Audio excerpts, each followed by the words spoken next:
Hey everyone, it's Game Camilla here, back at you with another video. Today we're taking a deep dive into Among Us, a first of a three-part series where we break down each one of the three maps and give you tips and tricks not only as a crewmate, but as an imposter. I'm joined today by my good friend CosmicCubicle. He is a moderator for my Twitch channel as well as the Kaiju Club Discord server, and he has been a pro at Among Us. This man has put in a lot of hours, he has a lot of experience, and a lot of tips and tricks for you guys today. I also have a few people from the Kaiju Club server that has joined in to help showcase some of the tips and tricks. Shout out to all of them for being involved in making this video a reality. Again, this is going to be a first part of a three-part series. Today's video is going to look at the Skeld. It's going to be a full breakdown. I'm going to break down all the tasks, things to look for as both a crewmate and imposter, venting and venting tips. I'm going to showcase all of that, plus some bonus tips to be aware of and bonus tricks. Because of the amount of tips and tricks, the video is going to be quite long. There is going to be some quick go-to chapters that we have in the description box below. So if you need to go to a certain part or you need to revisit a certain part, they're there for you to check out. But with that said, I'm going to let CosmicCubicle take the floor and lead it away with tips and tricks, a full breakdown of the Skeld map for Among Us. Just doing a quick walkthrough here of creating a game and some of the settings that you want and how they can be used to your advantage. This is done with the current pre-beta release. Once the beta improvements drop, there's going to be some changes. First and foremost, make sure you're on the right server set, either North America, Asia, or Europe. If for any reason you're having trouble with one of the regions, just shift over to the other region. The ping doesn't make that much of a difference. I consistently play on both Europe and Asia without any issue, so keep that in mind. Now when I go to create a game here, I have the option of the map. For today we're just we've been focusing on Skeld. Imposters, if you have at least 8 people, I recommend doing 2 imposters. If you have less than 8, I recommend going 1. I never recommend 3 imposters because the games will end way too quickly. I'll be honest, I don't even know who would use 3 imposters. Chat, I don't know if it actually affects anything if you put chat in English. I don't think it actually translates or anything, so there's not too much to go on there. You can set a maximum number of players here. I always leave it at 10 because I'm usually looking for groups of 10.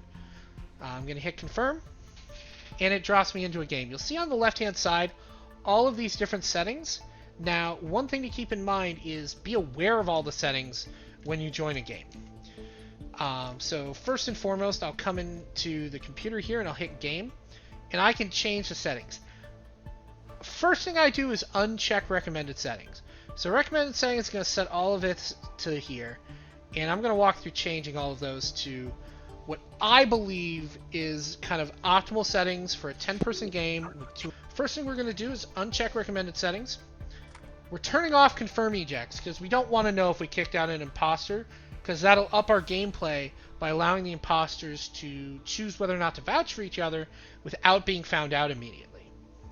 Emergency meetings I'm going to leave at 1 because everybody gets one oh god help me call. How long after meeting or starting the game can we call an emergency meeting? First thing I do is I set this thing 30 seconds because that allows the imposters to act prior to an emergency meeting being called, so you don't get 2 people shotgunned out the airlock right away. Discussion time. This is going to be our time before anybody can cast a vote. I like to set this up to 30 seconds.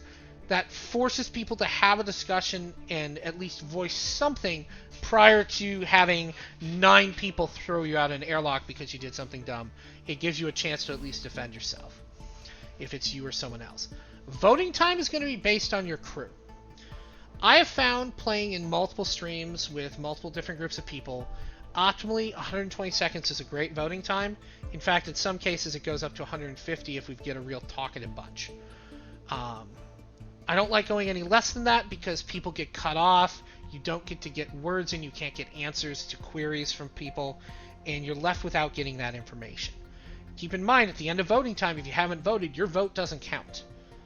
And we've got some great footage of that coming up in just a minute that we'll take a look at, where one person can actually accidentally outvote themselves because nobody else voted.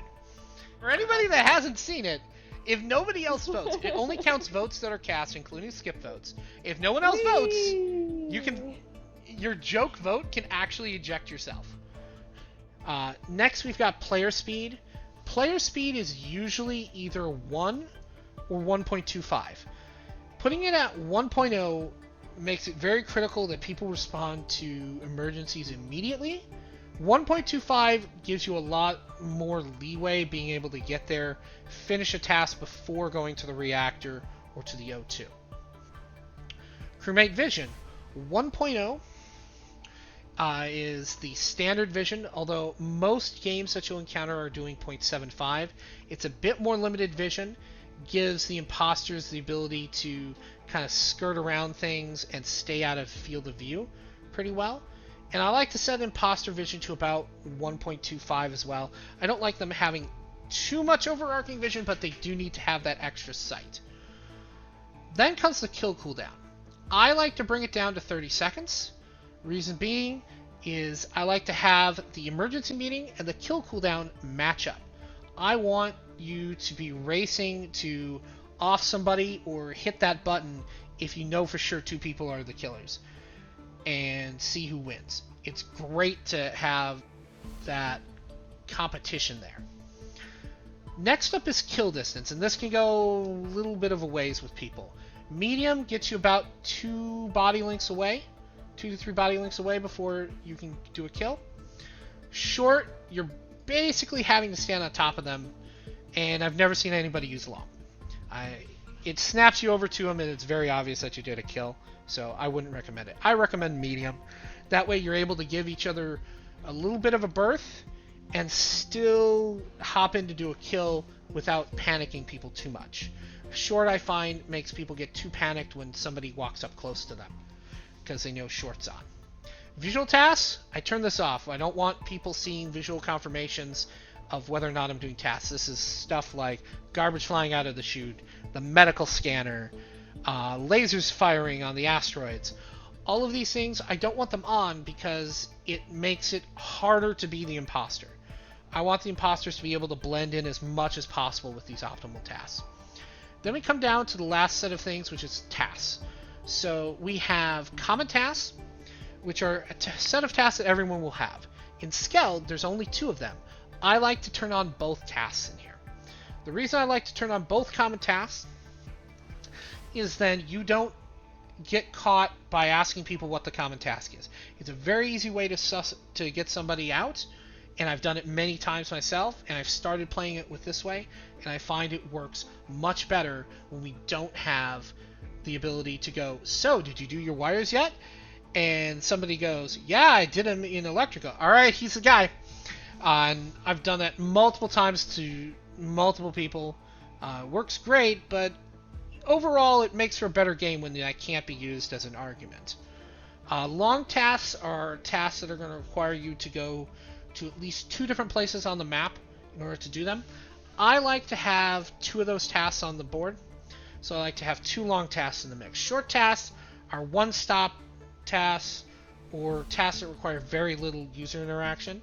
So an example of a long task is something like downloading data, whereas an example of a short task is the reactor manifold. So you're only going there, you press the buttons, and you're done. Short tasks, I like to up it to 4, and that's the set I normally go with. It gives both imposters the ability to have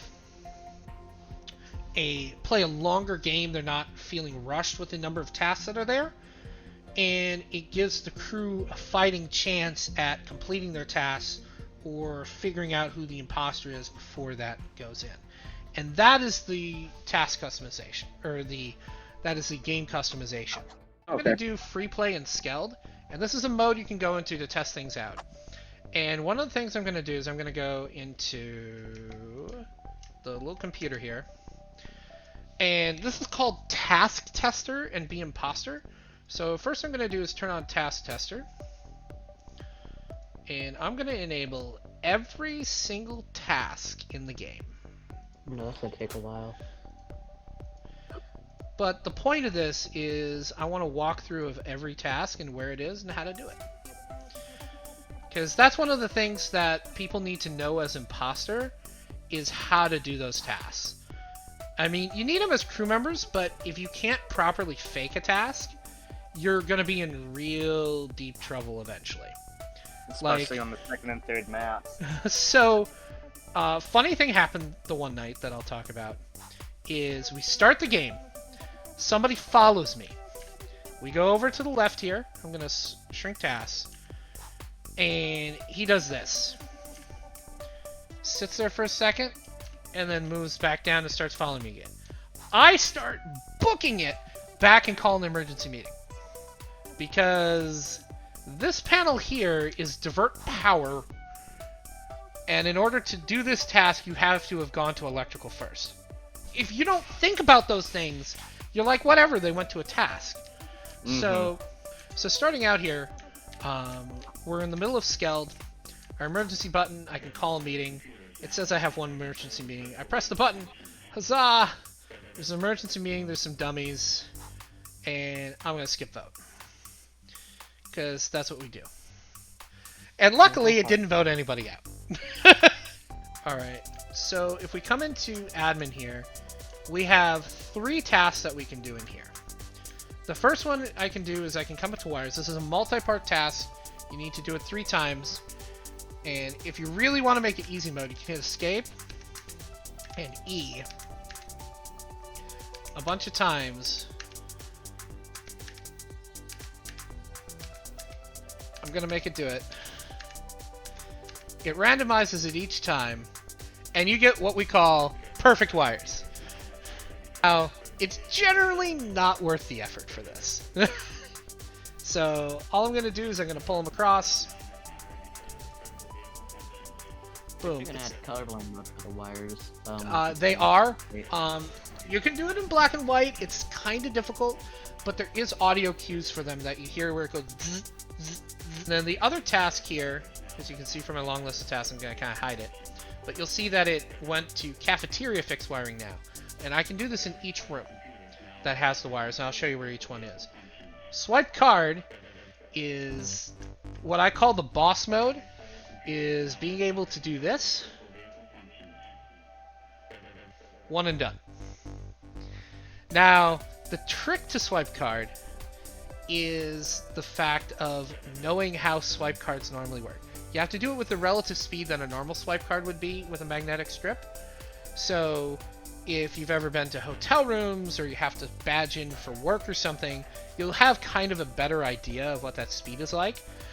But you'll notice I didn't just go in there and zip too quickly, because that'll be too fast. So, and then the last thing is we've got our upload data here, which I can only enable once I've downloaded data somewhere else. So, coming down here to storage, we have another wiring panel here. I'm not going to enable this one, but this is a wires panel. Down to the side, we can fill up our canister. This is for the refueling of engines. For this task, you'll have to fill your canister by holding this button. And then I'm going to dump the fuel into either upper or lower engines in a moment. And then I'll come back and do it for the other one. The last one in here is a garbage chute, which we'll show in just a moment once we enable a different room here. So that's what we have for tasks in here. If we come into communications, there are only 2 tasks here. There is download data, which is going to be in most rooms are going to have a download data in them. Hit the button. Takes about 8 seconds here. Be cognizant of how long a task takes if you're going to fake it, though. Because if you don't have the proper time to fake a task, you're not going to be able to fool anybody. If I had only been there for about 3 seconds, I would immediately press a button on that person if there wasn't an emergency going on. The last thing here to do is the accept diverted power, and we'll go through what that looks like here in just a moment, but know that there's a panel here for that. Over here in shields to our right, we have our priming of shields. You need to turn them all white from red. And I can actually turn them all red if I want. It doesn't do anything. But I then come in, click each one. Goes white, completes the task for me. The only other task in here is accepting diverted power. Many rooms, again, have accepted diverted power from electrical. And we'll talk about electrical here in a minute when we get to there. It's actually going to be our last room we're going to visit. In navigation, we have, first up, the calibration. I just drag the cursor to the center of the calibration, and you'll see down here, stabilized steering is done. That's our calibration task. Charting course is right up here at the top one. I just drag this little ship through each of the circles into the final one, completes the task. I have another download here. We'll just count it off so you can see kind of how long it takes. 1, 2, 3, 4, 5, 6, 7, 8, 9. I would count to yourself at about that pace to 9 to make sure that you get that. Again, another diverted power that we'll talk about here in a moment once we get to electrical. Coming out and over to the side, we have our O2. We've got two tasks here. We have empty the chute, which is different than, there's a chute and a garbage chute. You can actually get both of those tasks at the same time. You can have the one in cafeteria and the one here, and they'll make you do the one in storage twice. It's actually kind of fun. I've had that happen. Then the last one, which is probably one of the most difficult ones to do with a mouse, the touchscreen is so much easier, is cleaning the air filter here. So I just drag the leaves in. Task completed. We've got that. We have, up here we have weapons. We've got another download. I'm not going to sift through that. Accept diverted power.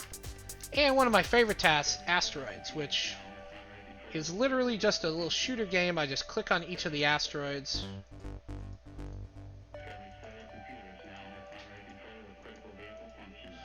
And you'll notice that you always have to wait about another half second for the 20th one if you get the first 19 on your first shot. It's kind of interesting that it always happens that way. But this is one of the tasks you can actually come back to if you shoot a bunch and you have to leave for something. You just hit escape or close out of it and go to the emergency that's popped up. Or if somebody kills you, you can come back and you'll have the same progress on that one as well. Now, coming into cafeteria, we've got a couple tasks. We've got our garbage chute. Just pull the lever down, hold it until it stops shaking, let go. It goes away. We've got a download that can be done over here. Over here, we have a wiring panel. And if you're listening on the video, you'll hear a slight buzz each time the wires connect. If I try and connect them to incorrect leads, it actually won't work the right way. We'll see that in security where my last wiring task is.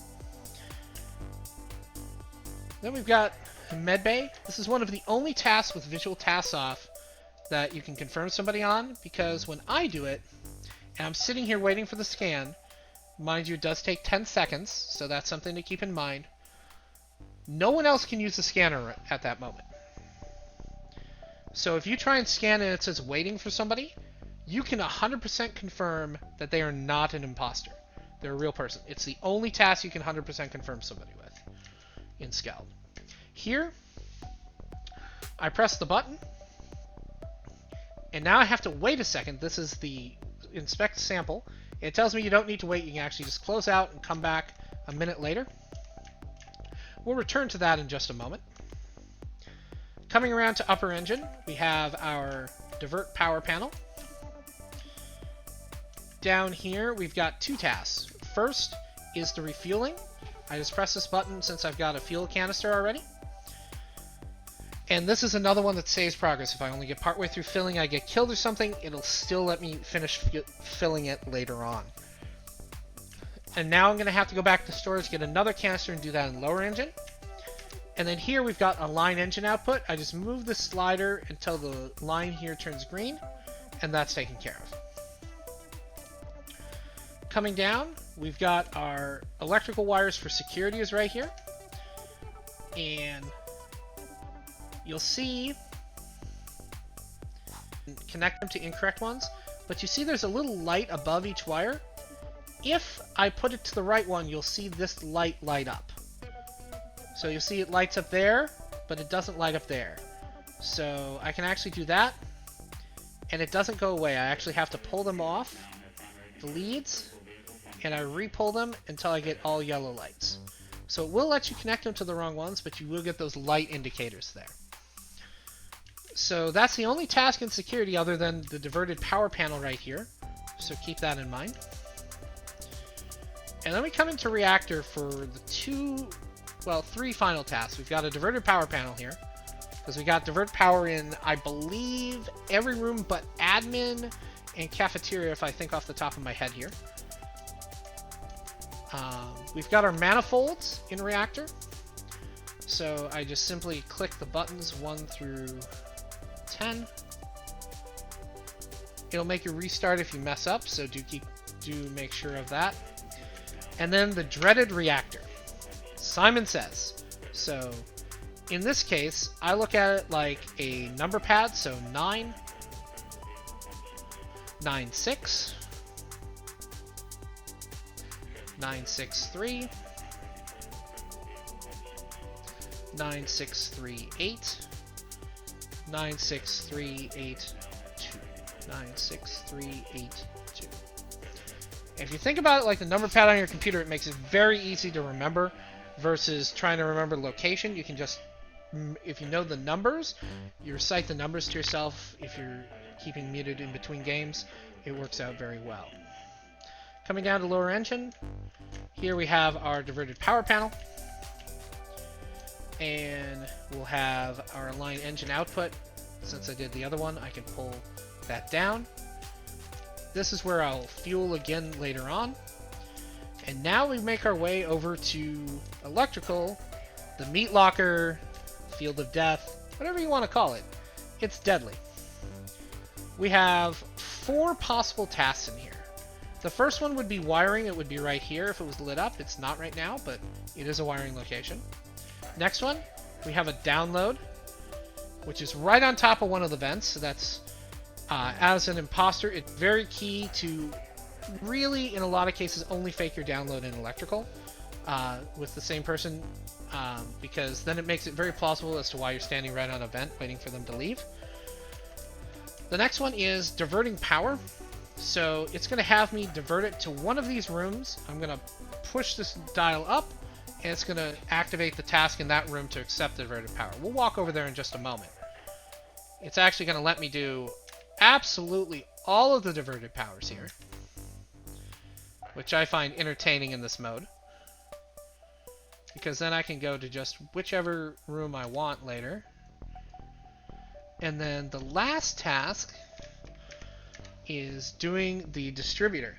So this is a bit of a tricky one, so you want to time it for each of these light ups,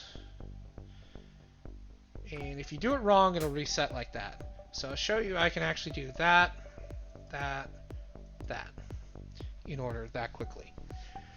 And those are the tasks that you run through. The last thing I'll show is we'll just walk up to admin real quick. There is a lot of arrows, so we upload the day. It takes the same time. 1, 2, 3, 4, 5, 6, 7, 8, 9. I usually count to about 10 when I do it. And then the last thing we'll do is we'll actually come down to comms again, and we'll walk through accepting diverted power. It's one of the quickest tasks. I just click the center button. And that's how you walk through all the tasks, is that piece right there. Let's walk through vents real quick. So Watson likes to hop in vents. Watson likes to do a lot of venting. So let's just start with, we basically get triangles of vents in Skeld. So I'll just stand on a vent, hit E, since I'm on keyboard, hops in. I get 3 locations I can be. I can be in this lower right cafeteria. I can be in the navigation camera corner, which is right here. Or I can be in admin. And if I press the arrows, it'll take me to any of those 3 locations. So it's important to know, both as an imposter and as a player, where these triangles work. So you know that if you think I vented out of admin, you can listen to where I say I am, and then you can discern whether or not it's possible I vented. So I'm actually going to pop out in admin here, and you'll notice that the next vent is actually up here in weapons. I'm going to hop in that vent, and my option is only 2 options here, is to wind up in navigation. So the upper navigation goes to weapons. That's a very good escape. And then the lower navigation has only 1 exit as well, and that brings us into shields. So those are the ones on the right hand side. You'll see that there isn't any in comms. And if you look in storage, you'll notice that there isn't any in here either. The next one we want to talk about is actually going to be lower engine. We'll hop in here, and that goes into the lower portion of reactor. As you might guess, the upper reactor goes into the upper engine as well. And now we'll talk about the most infamous events, which is the Triangle of Death, which goes from security to metal to electrical. These are by far the 3 most common locations that you're going to see a vent happen, because it gets you from the south side of the map to the north side of the map. And as long as nobody can determine that you went through there, then you're fairly far away from any bodies that pop up. Joker, stand right on top of the vent for me, would you? Cam, here's what you're going to do. Is when you're ready, you're going to, and Glitchy back up so you're out of range of him too, please. So you're going to press E, Q, E as fast as possible and slice him on camera for me. You're going to tap E and Q as fast as possible, and it should slice him and you should jump right back in.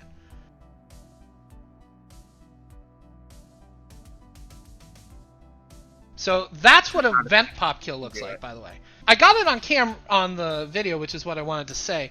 That's one of my favorite things to do in here. You'll notice it only took him about 3 seconds to be in here, pop up, kill somebody, and pop down. But everybody come to electrical. And Glitchy, would you like to be killed in the meat locker? That would be an honor for him. I feel so slow right now. So, Glitchy, come stand here where I'm standing. So tuck into that corner real good, as far down as you can. Alright, Cam, what's your timer at? 5 seconds, I'm good to go. Alright, go stand on Glitchy and kill him. And nobody report the body. So cut him in half. Now move. Now, everybody see what's great about that spot? If you walk in and your report button flashes, it doesn't flash until I get to see where I'm standing right now. It doesn't go off here. If I take a step to here, it goes off. So it's possible I can actually come up to this task here in the upper right, and no report button comes up. So as an imposter, it's great to come in here, know that there's a body there, come around the corner while somebody's standing where Plasky is, and be like, you killed him, you didn't report it, you were in there with the body. And legitimately, you don't see the body, because it doesn't get into your field of view. And we're at the, what I would call the standard field of view at 0.75 for crewmates. So you'll see that. The other thing... I really need that. Look at. Oh. So everybody Where's come down the body? this way. The body is right where I'm standing, actually. Where Watson's standing. You can even see it. Right. That's what makes that spot so great, and that's why Dry really shouldn't stand there. No one will fight you! But here, let's go into security and stuff for a second. I'll show you another trick in security here. So... The imposter just went to security from electrical to Yes. Yeah. travel. So, Yes. in here, everybody hop on cameras for a second, except for me. Alright. Is everybody actually watching the cameras? Yep. Hi, Cosmic. Oh no, you're Okay. not on cameras anymore. So, you'll see... Now, watch when I walk up. Do you see, at the bottom of your screen, you can kind of see me move in? But you don't see me on the actual camera, right? Right. So when you're watching cameras, you have to watch out for that, because especially if 2 people are on cameras and somebody walks up and kills somebody here, you don't know which one of them you're going to kill. And if you pay a close enough attention at the bottom, you can then spot who actually came in and did the kill.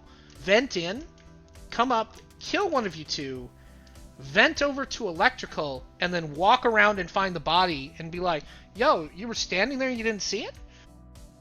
And there you go, guys. That's all the tips and tricks that we have for you. That's full breakdown. Special thanks goes to CosmicCubicle for providing all those tips. The man is a pro at Among Us, and I really appreciate him for taking the time and breaking down and giving all that knowledge, not only to people in the Discord server, but to you guys in YouTube land. There's some links in the description box below to his content. He is a content creator as well. He has a Twitter, he has an Instagram, he has a YouTube, he has a Twitch channel. Check him out. Does a lot of Warhammer stuff in addition to other games, so definitely check him out. Beyond that, we still have the contests going on. If you haven't checked out the Halloween video, please do. I'm giving away a gift card. Check that out. It's going to end at the beginning of November. Don't want to delay on that. As for myself, I do have a Twitch channel as well. Stream 4 days a week. We have the Kaiju Club Discord server, of course. So go check those links out. They are also in the description box below. Guys, thank you for watching. Hope you take care, and I will catch you next time.